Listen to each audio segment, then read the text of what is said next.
Hi everyone, this is Jim Pogue, Safety Director for Fermetco Incorporated, and today's safety talk is about preventing dropped objects.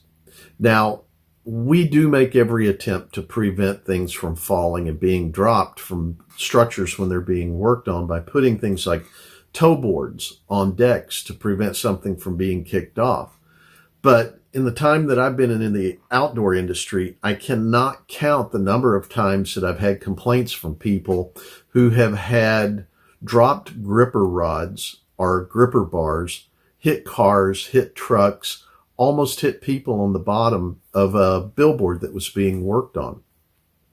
In the 1980s, there was a maintenance employee who was working on a missile who dropped a 7-pound wrench that fell and punctured the tank, the fuel tank on this projectile and caused a fatality and 20 people to be injured whenever the fuel tank ignited and pushed the warhead out of the cylinder that it was in.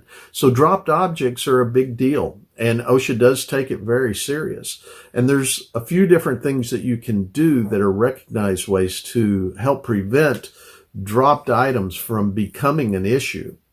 One is to do something that's called trapping. Trapping is where a tool is actually tied to an anchorage, and you have to retrofit the tool to have some type of leash or something on it to keep it from falling.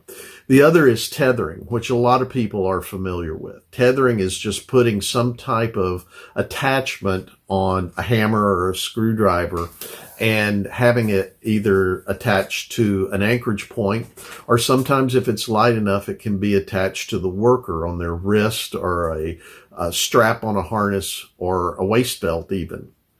And the other is topping.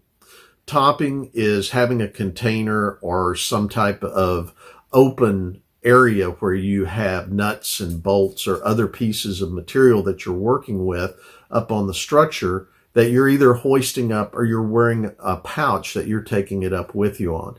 There should be some type of top on this to prevent these items from falling out.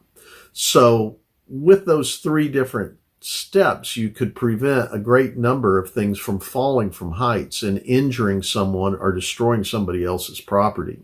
The first thing that's most important is to have a job hazard assessment performed to make sure that you're aware of all of the drop hazard areas and you take the right precautions to prevent people from dropping tools or gripper bars or cell phones.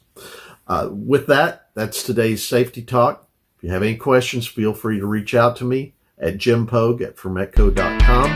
Have a safe day.